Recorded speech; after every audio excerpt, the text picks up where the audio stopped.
What's going on, everybody? No Mercy GT here.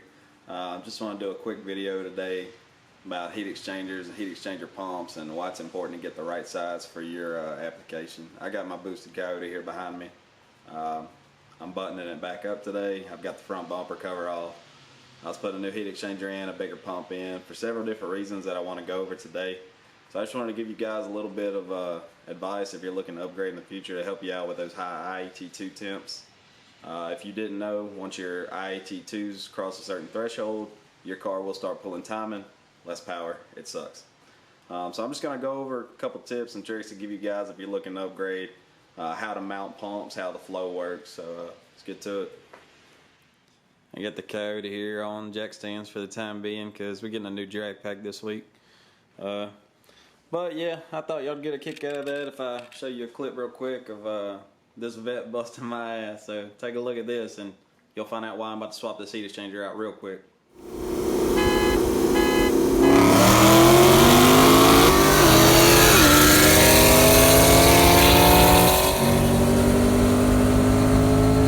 Long story short, he kicked my ass. So I started looking for reasons of what I could have done different, what was wrong. I pulled my data log and I knew what my timing was supposed to be. I'm supposed to see 16 degrees up top, and I would go through the log, and best I'm getting is 10 degrees up top, and I'm just like, something's wrong.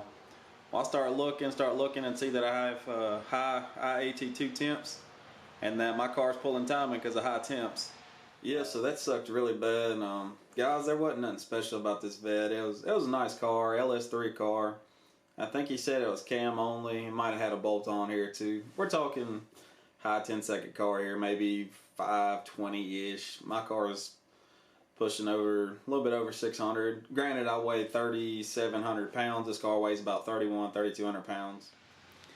My car is just in pieces right now on the front end, but just gonna give you a quick little look around at it and show you what I was working with and what I've done to kind of mitigate some of my issues. To start off with, if you have a boosted application, a very basic boosted application like a VMP, a Whipple, a Roush, a lot of them come with just the smallest heat exchangers on the market. This is what I was working with. I actually bought this secondhand, but this is a heat exchanger. It's kind of like a radiator, and it will circulate coolant used, or water, a cooling agent used to cool supercharger air.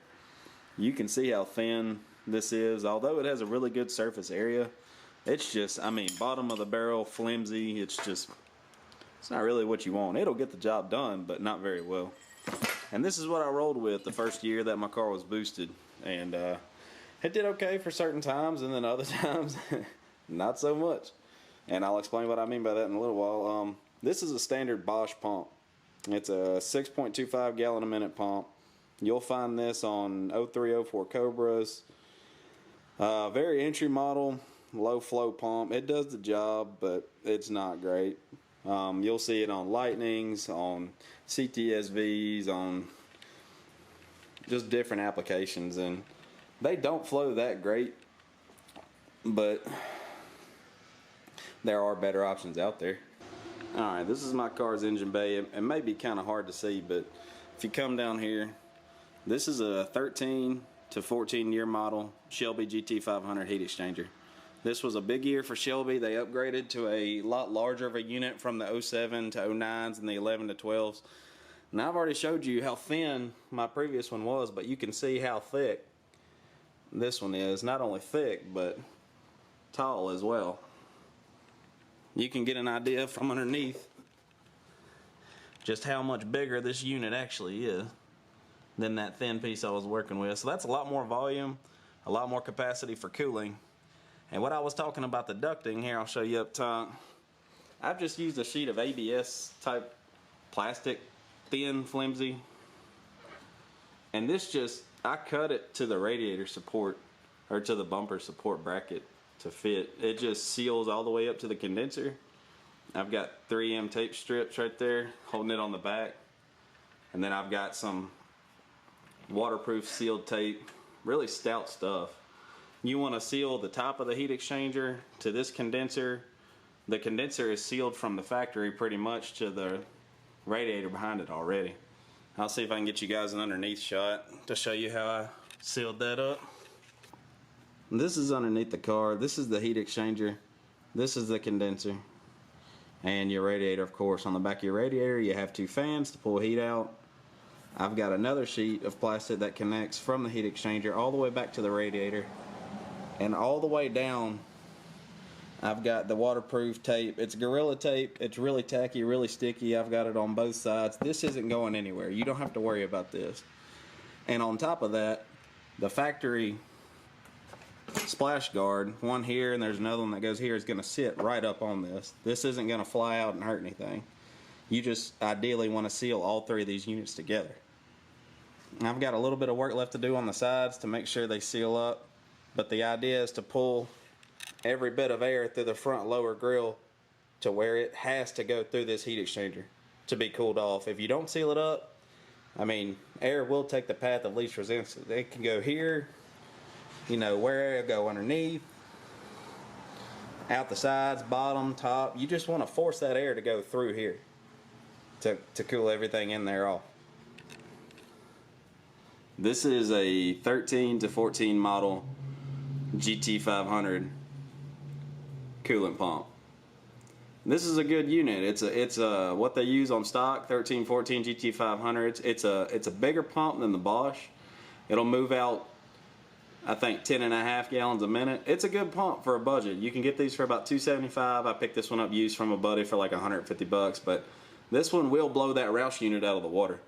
They're manufactured by Peerberg. If you want to buy one directly, they're on eBay. I can get you a part number if you need it. This will work in any application. It's a 2-wire process, a ground and a hot.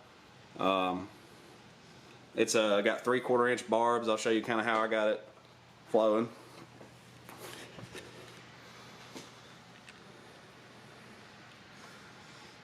And you can see my plumbing there coming from the bottom barb. That's the intake of the heat exchanger. Coolant flows through the unit, comes out the other side here, and goes all the way back up to the back of my blower intake manifold. Got another line here coming out. It goes right here. This is my coolant reservoir, or my degas tank, to get all the air and gas bubbles out of the flow. You don't want any of that. It'll cause cavitation. So everybody's got a degas tank on a supercharged application. I've got it coming in here. They've got a bypass set up to where most of the flow can go around the tank, and just air and bubbles, whatnot, can go in through here. So I've got it teed off. You'll see it come around over here. It's gonna be really hard to see, but this is my pump here. You can see it's going into the inlet.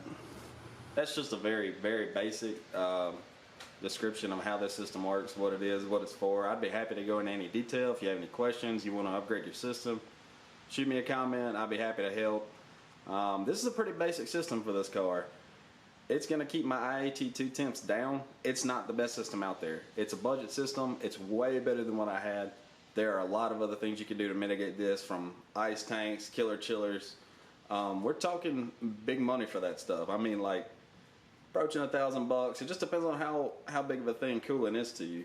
With this new setup, this high flow pump, and this more efficient heat exchanger, I'm expecting things to be a lot better. I've got a lot of friends that run this setup. They have no issues with IAT2s, no pulled timing.